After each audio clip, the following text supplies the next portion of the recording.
السلام علیکم۔ سوریہ مہاراج نامی ایک ہندو دارال علوم دیوبند کے قریب ایک محلے میں ایک امیر گھرانے میں پیدا ہوا تھا اور ہندوؤں کے اس مکتبہ فکر سے تعلق رکھتا تھا جو سورج کی پوجا کرتے ہیں۔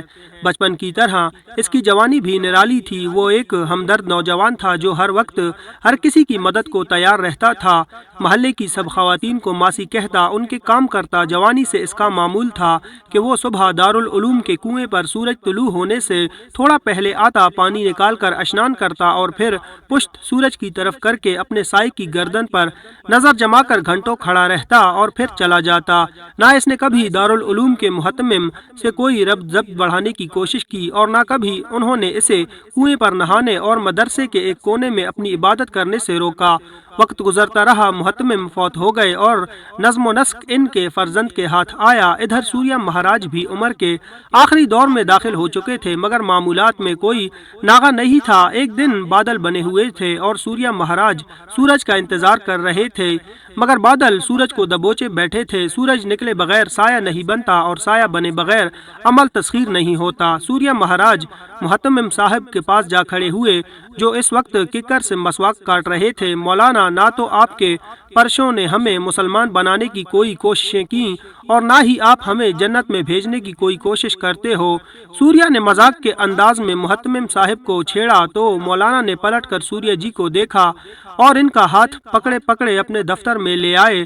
آپ سنائیے، آج ہمارے نصیب کیسے جاگے؟ آپ نے ہمیں وقت کیسے دے دیا؟ مولانا نے مسکراتے ہوئے کہا تو سوریہ نے جواب دیا کہ دیکھو بھائی، سوال پہلے میں نے کیا ہے، جواب بھی میرا حق بنتا ہے۔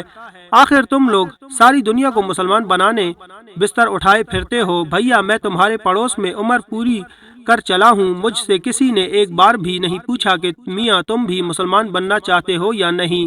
میاں، سنا ہے پڑوسی کے تو بڑے حق حقوق ہوتے ہیں اسلام میں۔ سوریہ جی کی بات نے مولانا کو سنجیدہ کر دیا۔ وہ بڑی متانت سے بولے، سوریہ جی، میرے والد مرحوم کی وصیت آپ کے لیے ہی تھی۔ وہ فرماتے تھے، یہ سوریہ جنتی آدمی ہے، اس میں ساری عادتیں اللہ کی پسندیدہ ہیں، بس تھوڑا سا کاغذی کام باقی ہے۔ یہ اندر سے مسلمان ہے، اللہ کی رحمت اس پر ٹوٹ پڑنے کو تیار ہے، بس تم اس لمحے کے لیے تیار رہنا جب سوریہ جی میں رب کی طرف سے آنے کی تڑپ جاگے گی، اس وقت انہیں سنبھالنا تمہاری ذمہ داری ہے۔ مولانا کی بات سن کر سوریہ جی ہکا بکا رہ گئے۔ اچھا جی، تو مولانا مرحوم بہت پہنچی ہوئی ہستی تھے، ہمیں خبر بھی نہیں لگنے دی اور ہمیں پڑھتے رہے۔ مولانا نے پوچھا، سوریہ جی، آج آپ پوجا نہیں کر رہے؟ بیٹا، تمہیں معلوم ہے سورج نہیں نظر نہ آئے تو اپنی پوجا رہ جاتی ہے۔ اچھا سوریہ جی، کبھی آپ آتے ہیں تو سورج دستیاب نہیں ہوتا، کبھی سورج ہوتا ہے تو آپ بیمار ہوتے ہیں نہیں آتے۔ آج آپ دونوں موجود ہیں مگر ایک دوسرے کو دیکھ نہیں سکتے، یہ درمیان میں اڑچن کون ڈال دیتا ہے؟ سوریہ جی نے بڑے آہستہ سے کہا، بادل۔ تو مولانا نے کہا، اچھا، سورج ایک ہلکے پھلکے بادل کے آگے مجبور ہو گیا، ہو سکتا ہے کسی اور ہستی نے جو سورج سے طاقتور ہے اپنے حکم سے ایک اڑچن کھڑی کر دی ہو اور سورج آگ اگلنے کے باوجود مجبور ہو گیا ہو۔ سوریہ جی خاموش رہے۔ اچھا سوریہ جی، کبھی ایسا ہوا کہ آپ کے ناغے سے ناخوش ہو کر سورج نے بھی غصے سے اگلے دن ناغہ کر دیا ہو اور طلوع ہونے سے انکار کر دیا ہو؟ سوریہ جی نے جواب دیا، ایسا کیسے ہو سکتا ہے؟ تو مولانا نے کہا، ایسا کیوں نہیں ہو سکتا؟ کیا سورج دیوتا کو غصہ نہیں آتا یا اسے آپ کے ناغے کی خبر نہیں ہوتی؟ تو سوریہ جی نے کہا کہ سورج کو غصہ بھی آتا ہے اور اس غصے سے پناہ کے لیے ہی ہم اس کی پوجا کرتے ہیں اور انہیں ہماری پوجا کی خبر بھی ہوتی ہے، مگر سورج دیوتا مجبور ہے کہ وہ طلوع ہو، وہ اپنی مرضی سے طلوع غروب نہیں ہو سکتا۔ تو مولانا نے کہا، مہاراج، اگر دیوتا بھی مجبور ہوتے ہیں تو پھر ہماری مجبوریاں کیسے دور کریں گے؟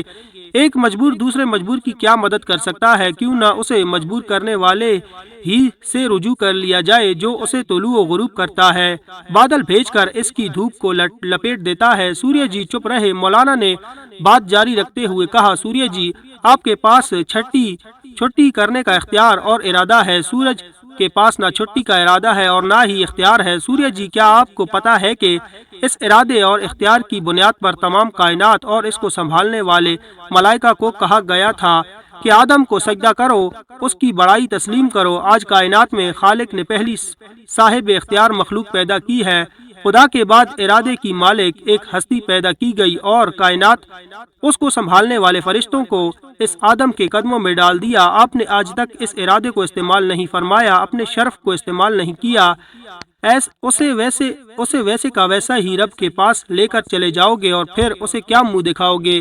اس سجدے کی قیمت تو چکاتے جاؤ جو اس کے اختیار کے صدقے فرشتوں سے کرایا تھا۔